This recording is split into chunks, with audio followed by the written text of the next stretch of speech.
So today we have follow-ups of the statement. Describe a time you when missed or were late when you आएगा sorry यहाँ पे when you missed or were late for an important meeting or event कि कोई भी time जब आपने कोई भी इम्पोर्टेंट मीटिंग या फिर कोई भी इवेंट मिस कर दिया हो या फिर आप उसके लिए लेट हो गए हो। तो इसका क्यू कार्ड वर्जन तो ऑलरेडी अपडेट हो ही चुका है। सो लेट्स ओके आप इसमें ना दो क्यू कार्ड्स अपडेटेड है। एक तो है a time when you were late और एक है describe a time when you missed an appointment. तो आप दोनों वर्जन देख सकते हो, जो भी आपको बेस्ट लगे आप वो वाला प्रिपेयर कर लेना। सो let's talk about the follow up questions and before that इससे पहले काफ़ी वीडियोस अपडेट हो चुकी है। आई होप आपने सभी देखी होंगी। अगर आप मेरे चैनल पर फर्स्ट टाइम विजिट कर रहे हो तो एक बार आप पूरी वीडियो को देखो। अगर आपको लगे कि कंटेंट यूजफुल है तो आप चैनल को सब्सक्राइब जरूर कर लेना ताकि आपको सारी वीडियोस की अपडेट्स मिलती रहे। और साथ में ही आप इंस्टाग्राम, व्हाट्सएप और टेलीग्राम चैनल को भी ज्वाइन कर सकते हो, उसका लिंक आपको डिस्क्रिप्शन में ही मिलेगा। So let's talk about our first follow up question. So हमारा फर्स्ट है, are you a punctual person? क्या आप एक पंचुअल पर्सन हो? पंचुअल का मतलब क्या होता है कि आपको जिस टाइम बुलाया आप उस टाइम पे पहुंचते हो। Yes I consider my self a punctual person कि हाँ मैं अपने आप को पंचुअल पर्सन मानती हूँ। Because I believe time management is crucial, क्योंकि मेरा मानना है कि टाइम मैनेजमेंट बहुत इंपॉर्टेंट है and it is also a sign of respect for others people time and schedule. और ये एक साइन भी है कि आप दूसरे लोगों के टाइम और शेड्यूल्स की रिस्पेक्ट भी करते हो। Mostly I make sure that I am always on time. ज़्यादातर मैं के अपनी तरफ से 100% ट्राई करती हूँ कि मैं हमेशा टाइम के ऊपर ही डेस्टिनेशन के ऊपर पहुँचूँ। So the next one is, do you think it is important to be on time? क्या आपको लगता है कि टाइम के ऊपर जाना मतलब जो भी टाइम है उसके इम्पोर्टेंट है? As per my perception it is quite important to be on time, कि बहुत ज़रूरी है as it reflects the personality of the person, क्योंकि इस स्किल से किसी पर्सन की पर्सनैलिटी के बारे में पता चलता है। अपार्ट फ्रॉम दैट और इसके अलावा it also demonstrates weather a person is responsible और नॉट। और इससे ये भी पता चलता है कि जो भी पर्सन है वो रिस्पॉन्सिबल है अपनी ड्यूटीज़ को लेके, रिस्पॉन्सिबिलिटीज़ को लेकर या नहीं है। अपार्ट फ्रॉम दैट और इसके अलावा इट इज़ अ प्रीशियस, कि टाइम बहुत प्रीशियस है। Once it goes it will never come back, कि अगर एक बार चला गया तो वो वापस नहीं आएगा। So it is quite important to be on time, तो इसलिए बहुत ज़रूरी है। So every task can be done within the given time.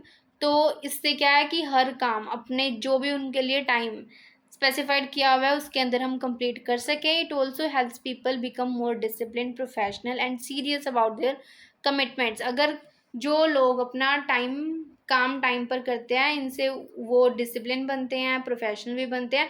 और जो भी इन्होंने कमिटमेंट्स किए हैं कि ये काम मैं इतने टाइम तक कर दूंगा तो उसको वो सीरियस लेना भी कंसीडर कर देते हैं, अगर लोग टाइम से की वैल्यू समझे तो। So before moving further, if your exam is near और you want all the topics in the PDF form तो आप पीडीएफ बाय कर सकते हो। आप मेरे को जस्ट इंस्टाग्राम पे मैसेज करना, आपको सारी डिटेल्स वहाँ मिल जाएगी। So let's move to our next question, do you always avoid being late? क्या आप हमेशा लेट होना अवॉइड करते हैं?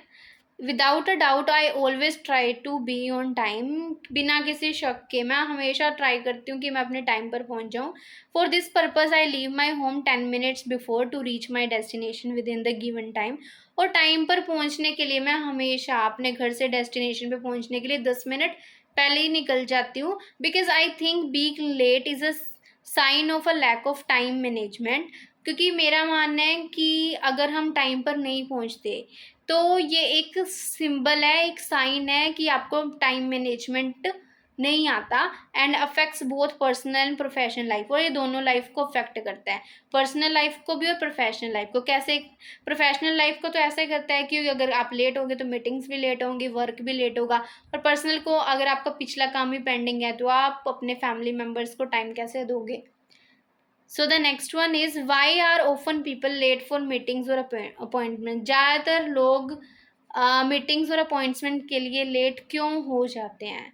There are many reasons why people might be late for meetings, कि इसके बहुत सारे रीजन्स हैं। और sometimes it is due to traffic, exams और अनएक्सपेक्टेड इवेंट्स। और कई बार तो ये ट्रैफिक एग्जाम्स नहीं आएगा, सॉरी यहाँ पे जैम आएगा, क्योंकि ट्रैफिक जैम्स के कारण या फिर अनएक्सपेक्टेड, अनएक्सपेक्टेड मतलब हमने सोचा नहीं होता कि ये चीज़ वजह से हमारी कार खराब हो गई, while some other times it is because of poor management skill. और कई बार ये इसलिए होता है क्योंकि लोगों को टाइम मैनेजमेंट नहीं आती, उनको काम टाइम के ऊपर कंप्लीट करना नहीं आता, जिसके कारण उनका नेक्स्ट वर्क भी लेट हो जाता है। Moreover sometimes people become late because of emergency cases, और कई बार लोग इसलिए भी लेट हो जाते हैं कि उनके पास इमरजेंसी केसेस आ जाएं, and when people take things for granted, और जब लोग किसी भी काम को सीरियसली नहीं लेते, ग्रांटेड लेते कि होगा, हो ही जाएगा, कोई बात नहीं, they also become late for meeting, तो उस टाइम भी वो लेट हो जाते हैं। एमरजेंसी केसेस लाइक एक्सीडेंट्स हो गया, ठीक है, उनकी शर्ट खराब होगी, as well as some personal happenings in their home और outside their home. So the next one is, are people in your country often late for meetings? क्या आपकी कंट्री में ज़्यादातर लोग लेट ही आते हैं मीटिंग्स में? Well in my nation it is very rare that people become late, कि बहुत रेयर केसेस है जब लोग लेट होते हैं, because they know the value of time, उनको टाइम की वैल्यू के बारे में पता है, and whenever people become late they get punished. और जब भी लोग लेट होते हैं तो उनको पनिशमेंट भी मिलती हैं, और sometimes they are part of salary is deducted, और जब भी वो लेट आते हैं तो उनकी सैलरी का कुछ पार्ट डिडक्ट मतलब माइनस कर लिया जाता है। So that's why people make their best effort in order to reach for meetings on time, तो इसलिए लोग हमेशा अपना बेस्ट लगाते हैं, अपना बेस्ट देते हैं कि वो अपनी मीटिंग्स पे टाइम में पहुंच जाए, but sometimes the circumstances are not in their hands so they become, पर कई बार ऐसे होते हैं कि सिचुएशंस उनके हाथ में नहीं होती, तो उस टाइम वो लेट हो ही जाते हैं। So the next one is, do you think people are born with time management skills or they can develop them? Okay, ये कह रहे हैं कि आपको क्या लगता है कि कुछ लोग जब जन्म लेते हैं तो उस टाइम में उनको मैनेजमेंट स्किल्स आ जाती है, और या फिर वो बाद में डेवलप करते हैं? In my opinion people are not born with time management skills, कि जब कोई भी बर्थ लेता है तो उनके अंदर कोई स्किल नहीं होती टाइम मैनेजमेंट की, they are developed from their childhood. हाँ, बट चाइल्डहुड से जैसे भी इन्वायरमेंट में वो रह रहे हैं उसके इफेक्ट के कारण वो मैनेजमेंट स्किल्स सीख सकते हैं। For example, if a child follows the routine to complete all the work within the time period of time, within the given period of time, अगर कोई बच्चा छोटे होने से ही सारे काम अपने जितना भी टाइम उनको दिया गया है उसके अंदर कंप्लीट करते हैं, they are naturally become punctual, तो वो नेचुरली पंचुअल बन जाते हैं, they are set to be born with time in, और उनको कहा जाता है कि जन्म से इनको टाइम मैनेजमेंट की स्किल मिली हुई है। On the other hand the people who do not value time and are careless, but वो लोग जो टाइम की वैल्यू नहीं करते, अपने काम को लेके केयरलेस है, time management skills can be taught to that, उनको टाइम मैनेजमेंट स्किल्स सिखाई जा सकती है। सो ये थे हमारे इस क्यू कार्ड के follow up questions. I hope आपको सारे पॉइंट्स समझ आए होंगे, फिर भी अगर आपको कोई डाउट है तो आप कमेंट सेक्शन में कमेंट करके पूछ सकते हो। So that's the end of the video, thank you so much for watching, and don't forget to like, share and subscribe.